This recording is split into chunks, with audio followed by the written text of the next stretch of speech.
With a midday check of today's market activity, I'm Alex Makovica for the Rural Radio Network. Jim McCormick of agmarket.net joins us to break down today's activity.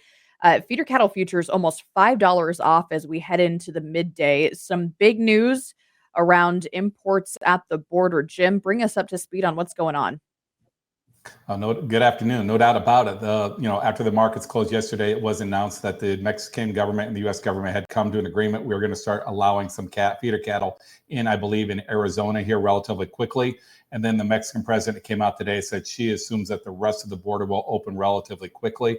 So, we definitely have a very tight supply of cattle in the United States right now. When the cattle flow into the U.S. from Mexico was shut down to that screwworm problem, it really tightened the supply. This is going to lessen the supply issue just a little bit, the tightness a little bit, and hence the weakness in the market. We look on the crop side of things. Yesterday was Monday, which means the latest release of the crop progress report. Talk about some of the pressure in the market today.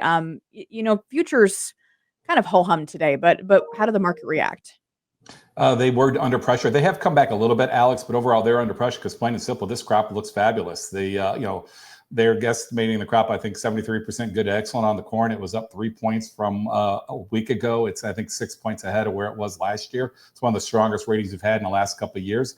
And that's what's putting a little bit of pressure on the market. The bean ratings are left unchanged, but still very close to where they were last year. We do have some heat in the forecast the next 7 days, which is maybe providing a little bit of support. Then we're going to see what happens coming out of the 4th of July weekend. Some of the maps say we're going to cool back down. Some of the maps suggest maybe the heat's going to stick around, and that'll have a big determining factor where this market goes once we come out of the weekend.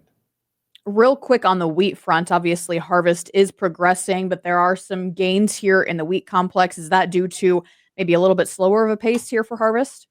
A little bit of slower pace for harvesting. The other thing is keep an eye on the dollar. The dollar is making fresh 3-year lows, and as the dollar goes down, our products get a little bit more competitive on the world market, and I think that is providing a little bit of support as well.